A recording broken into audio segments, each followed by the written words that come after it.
오늘은 은혜로우신 하나님이라는 제목으로 말씀을 나누도록 하겠습니다. 우리는 삶을 살아가면서 앞만 보고 달려가는 성향이 있습니다. 앞에 있는 목표에 사로잡혀 있기 때문입니다. 늘 새로운 목표가 있습니다. 더 넓은 집, 더 높은 직위, 더 높은 수입, 더 많은 명예 등입니다. 더 성공하고 더 누리려고 합니다. 이것을 이루려면 정신없이 달려야 합니다. 경쟁은 불가피합니다. 그리고 어느 정도 결과를 이루어내었을 때 내가 이루었다 하면서 스스로 만족합니다. 그러나 그것도 잠시입니다. 그래서 우리는 달리는 것을 한 번쯤 멈출 필요가 있습니다. 자신을 돌아보고 삶을 돌아봐야 하기 때문입니다. 내가 어디로 가고 있는가? 어디까지 왔는가? 삶은 제대로 살고 있는가? 사람들과의 관계는 어떠한가? 이런 질문을 해봐야 한다는 것입니다. 특히 지금의 내가 어떻게 존재하게 되었는가를 살피는 것이 중요합니다. 주변 사람들과 환경에 대한 새로운 눈을 뜨게 할 것이기 때문입니다. 내가 지금까지 관계를 떠난 적이 한 번도 없었음을 알게 될 것이기 때문입니다. 부모님께서 나를 낳아주시고 지금까지 헌신하셨던 것이 보일 것입니다. 나의 형제들, 형이나 누나, 동생들이 나에게 무척이나 많은 도움을 주었습니다. 나에게 많은 것을 양보했습니다.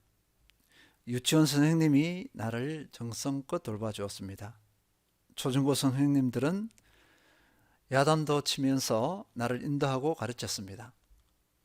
수많은 학교 친구들이 있습니다. 경쟁과 우정, 그리고 함께 꿈을 꾸었습니다.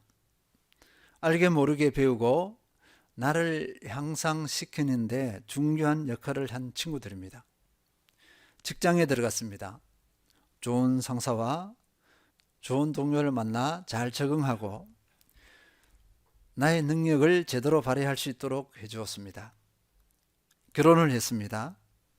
아내, 남편이 나의 실체를 볼 수 있게 해주었습니다. 내가 성숙하고 겸비하는데 결정적인 역할을 해주었습니다. 나의 자녀들이 태어났습니다. 나에게 엄마, 아빠가 되게 해주었고 책임감을 갖게 해주었습니다. 나 중심에서 벗어나는 계기가 되었습니다. 나로 어른이 되게 해주었습니다. 이제 내가 연로하게 되었습니다. 자녀들이 나를 돌봐줍니다. 어떻습니까? 내가 관계를 떠난 적이 있습니까? 관계에서 도움을 받지 않은 적이 있습니까? 나 스스로 모든 것을 이루었다 할 수 있겠습니까? 지금의 나를 존재하게 한 손길을 한마디로 은혜라고 합니다. 국어사전에서는 사랑으로 베풀어 주는 신선한 혜택, 이렇게 설명하고 있습니다. 부모님의 은혜, 스승의 은혜, 친구의 은혜, 상사의 은혜, 아내의 은혜, 남편의 은혜, 이렇게 표현할 수 있을 것입니다. 그러나 더 중요한 것은 은혜를 아는 것입니다. 은혜를 안다는 것은 다른 이의 수고, 땀을 아는 것을 말합니다. 이것을 알 때 인생을 안다 할 수 있습니다. 보통은 철이 들었다 이렇게 표현합니다. 은혜를 모른다면 아직 인생을 모른다는 것입니다. 철이 들지 않았다는 것입니다. 그리고 은혜를 알 때 내가 보이고 삶이 보입니다. 그리고 다른 이와 공동체가 보이기 시작합니다.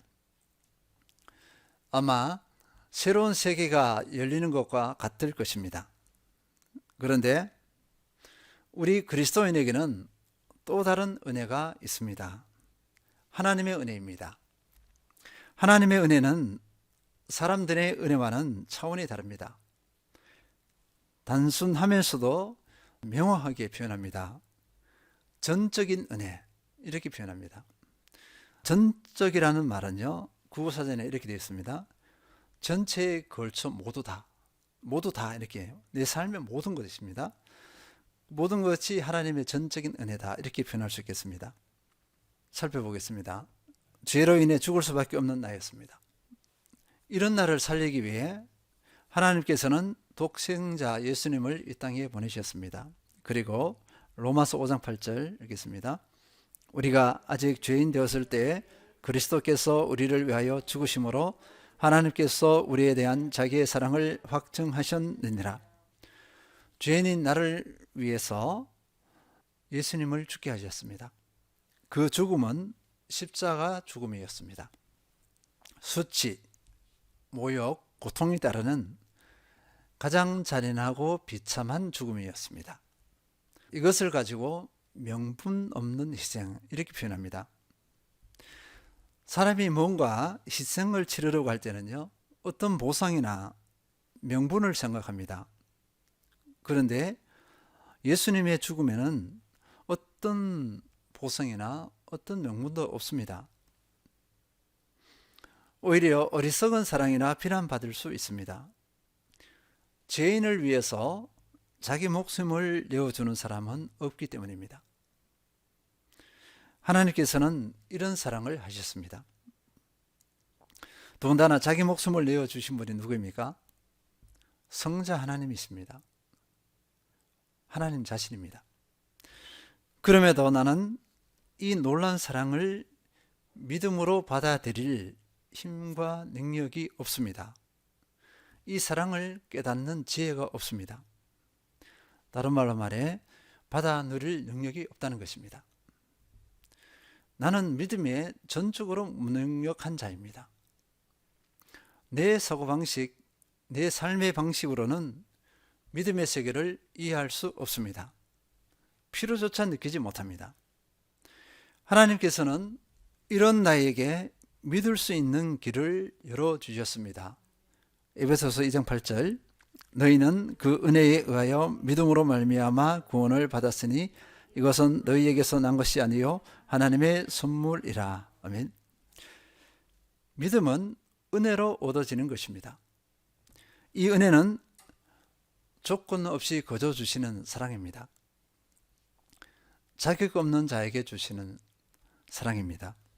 그래서 은혜는 구원의 원천입니다.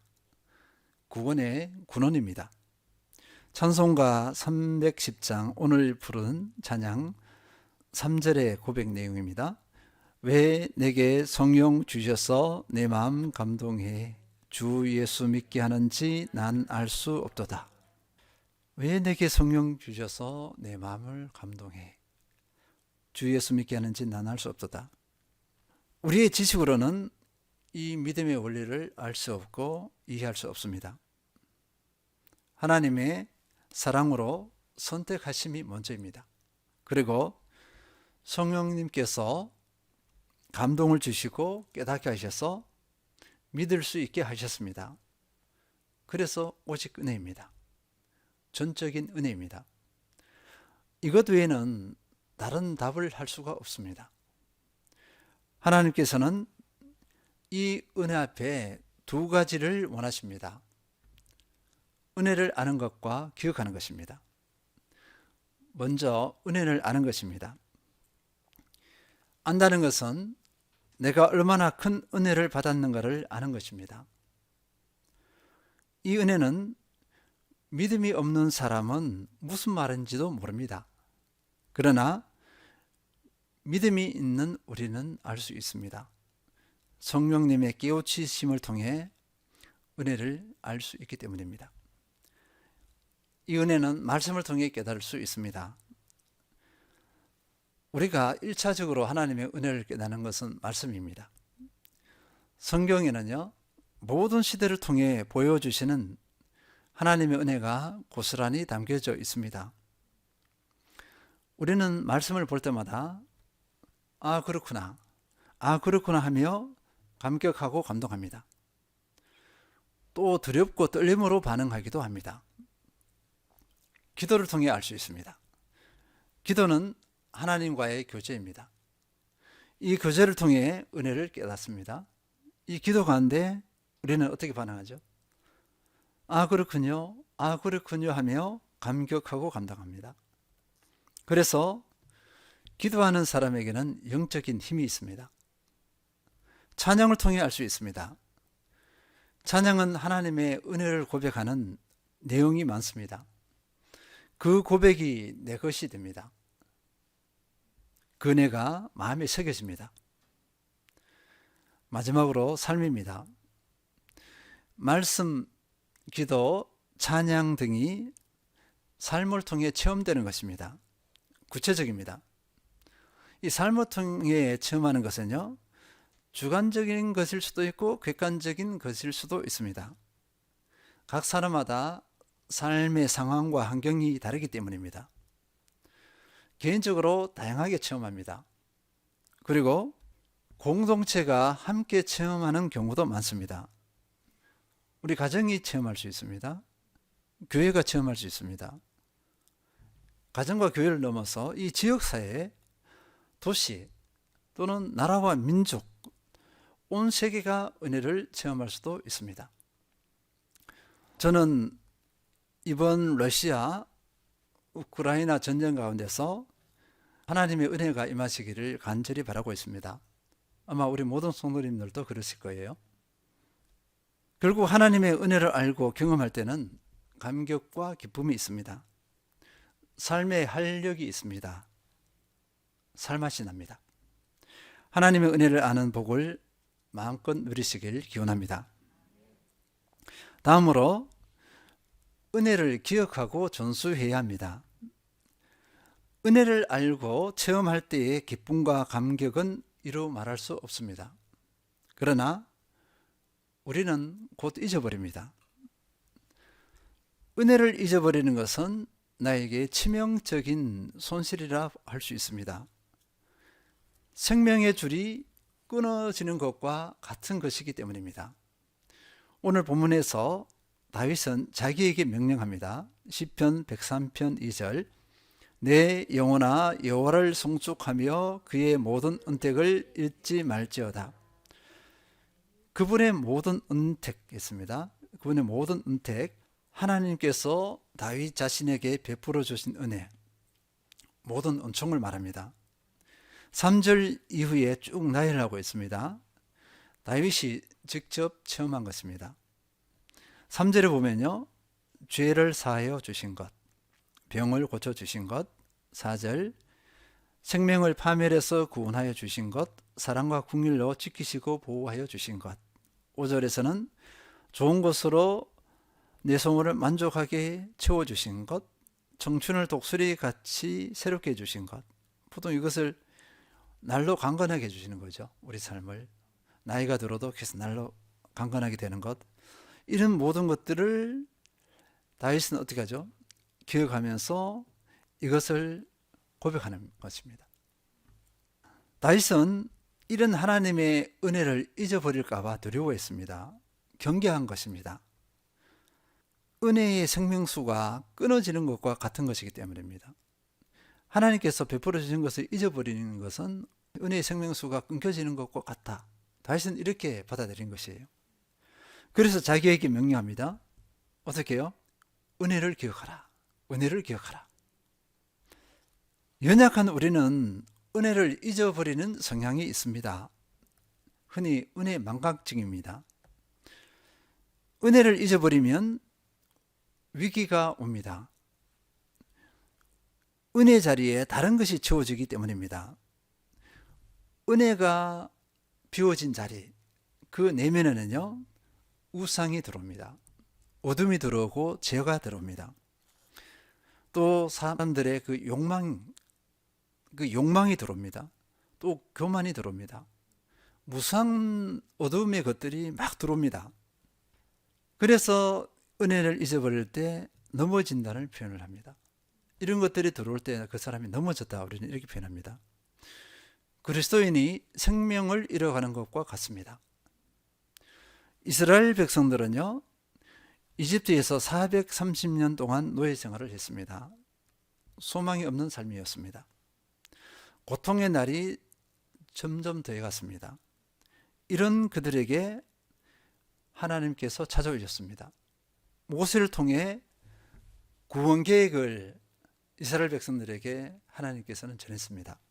출애굽기 12장 27절, 너희는 이르기를 이는 여호와의 유월절 제사라. 여호와께서 애굽 사람에게 재앙을 내리실 때 애굽에 있는 이스라엘 자손의 집을 넘어사 우리의 집을 구원하셨느니라 하라 하며 백성이 머리 숙여 경배하니라. 하나님께서는 이스라엘 백성을 구원하시려고 해요. 어떻게 구원하시느냐? 이집트의 모든 백성들에게는 재앙을 내리는데 이스라엘 백성들에게는 내리지 않고 넘어가게 합니다. 이스라엘 백성들이 하는 것은 아무것도 없어요. 하나님께서 다 하십니다. 이스라엘 백성들은 무기력한 상태였죠. 할 수 있는 것이 아무것도 없습니다. 하나님께서는 다 지켜보고 계셨죠. 그리고 그들에게 찾아가셔서 구원하시겠다 이렇게 말씀하셨어요. 그리고 이스라엘 백성들이 엎드려 절하며 경배했습니다. 너무나 감격한 거죠. 그리고 하나님께서는요, 말씀하신 대로 그 구원의 놀라운 일들을 이루어갔습니다. 하룻밤에 이집트의 모든 장자들이 사람부터 짐승까지 해서 다 목숨을 잃습니다. 근데 이스라엘 백성들은 한 사람도 죽지 않아요. 짐승이든 사람들은 한 사람도 죽지 않고 멀쩡합니다. 하나님께서는요, 이 구원의 은혜를 계속 기억하기를 원하셨어요.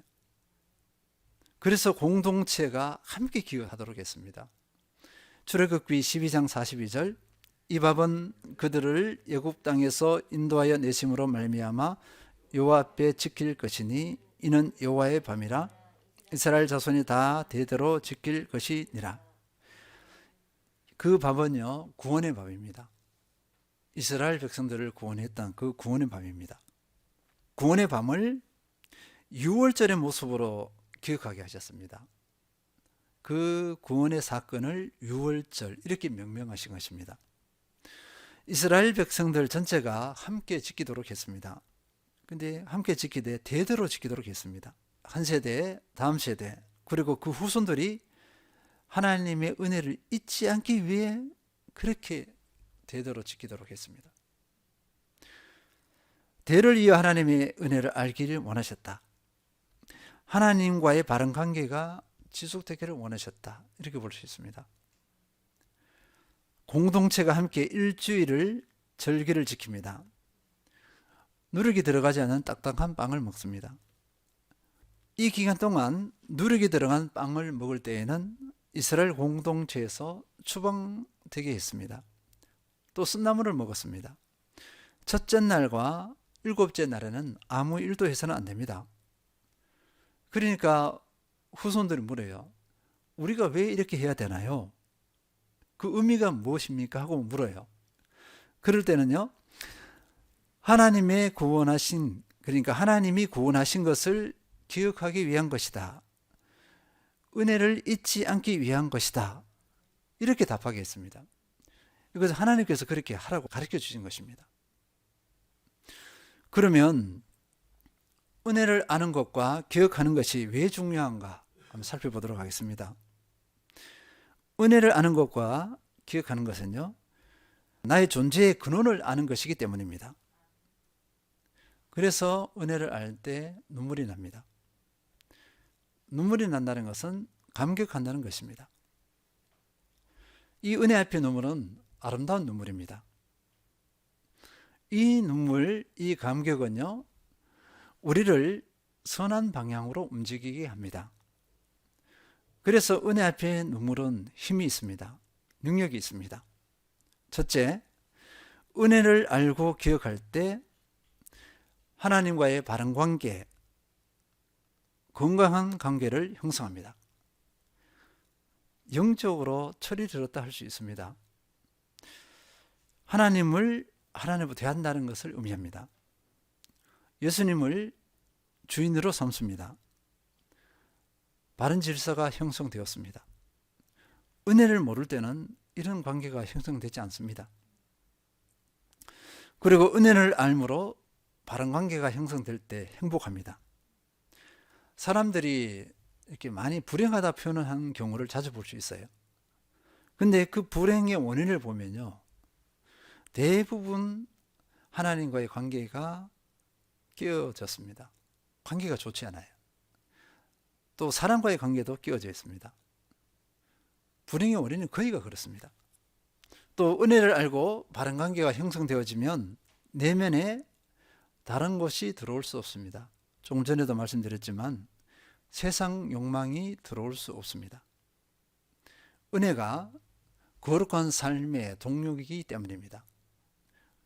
은혜를 아는 사람은 거룩한 삶을 추구해요. 그리고 은혜를 할 때 겸손합니다. 하나님께서 다 하신 것을 알잖아요. 그게 전적인 은혜, 이것을 알기 때문입니다. 내 존재의 근거는 하나님이시다, 이렇게 고백합니다. 겸손할 수밖에 없습니다. 하나님 앞에 겸손하니까 사람 앞에도 겸손합니다. 교만이 치고 들어올 수가 없습니다. 은혜를 알므로 하나님과의 바른 관계에, 건강한 관계에 승리하시길 기원합니다. 둘째, 은혜에 보답하려고 합니다. 은혜를 알고 기억하는 사람은 은혜 앞에 보답하려고 합니다. 빚진 자 의식을 가지기 때문입니다. 선한 동기입니다. 순수한 동기입니다. 시편 116편 12절, 내게 주신 모든 은혜를 내가 여호와께 무엇으로 보답할까? 하나님께 받은 은혜를 시인은 알고 있습니다. 이 시편 저자는 알고 있습니다. 무엇이라도 보답하고자 하는 마음, 그 마음이 그를 지배합니다. 가만히 있을 수가 없습니다. 여러 가지로 결단합니다. 시간이 없어서 이렇게 구절을 읽지 못하지만 제가 요약하면 이렇습니다. 이렇게 고백해놓고 어떻게 하느냐? 1절에서는 하나님을 사랑하겠다. 2절에서는 평생 기도하겠다. 9절에서는 여호와 앞에 행하겠다. 13절에서는요, 하나님의 이름을 부르겠다. 14절, 나의 소원을 하나님께 갖겠다. 17절, 감사제를 드리겠다. 이렇게 은혜를 아는 사람은요, 자발적으로 선한 뜻을 세웁니다. 그리고 그것을 실천해 나갑니다. 삶이 아름답게 형성될 수밖에 없습니다. 한마디로 그 사람의 삶의 방향이 바뀝니다. 은혜에 보답하는 것은 그분의 뜻대로 사는 것입니다. 그분의 계획 가운데 사는 것입니다. 그분과 온전히 동행하는 것입니다. 그리고 여기에 그치지 않고 그분의 은혜를 전하는 것입니다. 내가 누리는 은혜를 다른 사람도 누리게 하는 것입니다. 생명이 생명을 나눈다는 표현이 있습니다. 바로 그 삶을 사는 것입니다. 은혜 앞에 빚진 자 의식은 참으로 좋은 것입니다. 은혜를 아는 사람만이 이 의식을 가질 수 있습니다. 은혜에 보답하려는 아름다운 마음으로 성령이 인도하시는 대로 마음껏 빚을 갚아 나가시길 기원합니다. 셋째, 은혜를 알고 기억할 때 치유와 회복이 있습니다. 은혜 앞의 눈물은 나를 회복하게 합니다. 상처투성이인 나를 치유하게 합니다. 나의 잘못된 자아가 은혜 앞에 드러납니다. 하나님께 얼마나 무례했는가 보이기 시작합니다. 사람들에게 얼마나 많은 상처를 주었는가도 보이기 시작합니다. 왜 그렇게 이기적이었고 속이 좁았는가가 보이기 시작합니다. 왜 그렇게 욕망의 포로가 되었는가가 보입니다. 결국 내가 왜 몰랐던가 하면서 회개합니다. 그리고 내가 왜 몰랐던가 하면서 감사합니다. 치유될 수밖에 없고 회복될 수밖에 없습니다. 치유와 회복은 나로 새로운 삶을 살게 합니다. 보는 시야가 달라졌기 때문입니다. 사람이 다르게 보이고 상황이 다르게 보이기 시작합니다. 또 환경이 다르게 보이기 시작합니다. 어제와 다를 바 없는 오늘이지만 은혜의 눈을 뜬 사람은 모든 것이 다릅니다. 어느 때가 되면 눈을 뜬 사람이 변화의 주역이 됩니다. 치유되고 회복된 나를 통해서 우리 가정이 회복됩니다. 교회가 회복됩니다. 지역사회가 회복됩니다. 삶의 현장이 회복됩니다. 도시가 회복됩니다. 사도 바울을 예로 들어보겠습니다. 하나님의 은혜를 몰랐던 사도 바울, 왜곡된 삶을 살았습니다. 스데반의 복음 설교 앞에서 사도 바울은 당황하고 놀랐습니다. 분명히 그런 마음을 가졌을 거예요. 내가 왜 저 세계를 몰랐을까? 자존심, 불쾌감이 그를 짓눌렀을 것입니다. 그래서 스데반의 그 복음 설교를 거부하고 스데반을 죽이는데 동의해 버립니다. 이후 잘못된 관념으로 사람을 죽이는데 열정적으로 앞장서 버립니다. 진리를 거부한 사람의 전형적인 모습입니다. 진리를 더 공격합니다. 더 강박해지고 더 포악해졌습니다. 그런데 이런 사도 바울이 예수님을 만났습니다. 그리고 은혜를 알았습니다. 은혜를 아니까 인생이 바뀌어 버립니다. 생명을 죽이는 사람에서 생명을 살리고 세우는 치유하는 일꾼이 되었습니다. 정리하겠습니다. 사람의 은혜를 안다는 것은 인생을 아는 것이 됩니다. 처리된 것이라 볼 수 있습니다. 진정한 어른입니다. 하나님의 은혜를 안다는 것은 영적 세계를 아는 것입니다. 당연히 영적인 처리된 것입니다. 영적인 어른입니다. 이 은혜를 아는 것은 나이와는 상관이 없습니다. 그래서 은혜를 알고자 몸부림쳐야 합니다. 은혜를 잊지 않기 위해, 기억하기 위해 예배드리고 말씀으로 확인하고 묵상하고 기도하고 찬양해야 합니다. 은혜를 아는 것이 진정한 복이기 때문입니다. 첫째, 하나님과의 바른 관계를 형성합니다. 바른 관계 가운데 행복할 수 있습니다. 사람과의 관계도 풀립니다. 둘째, 은혜를 갚고자 하는 선한 열망이 솟아납니다. 그 갚음이 하나님께로 향하게 하고 사람에게로 향하게 합니다. 선하고 아름답습니다. 셋째, 치유와 회복이 있습니다. 잘못된 자아가 깨어집니다. 상처가 아물기 시작합니다. 어느새인가 회복되어 있습니다. 그리고 변화의 주역이 됩니다. 우리 믿음의 사람은 모두 하나님의 크신 은혜를 덧입은 존재입니다. 그리고 앞으로도 계속 이 은혜를 덧입을 것입니다. 그러나 알고 기억할 때 누릴 수 있습니다. 은혜를 알고 기억하고자 몸부림치는 모든 성도님들 되시길 축원드립니다.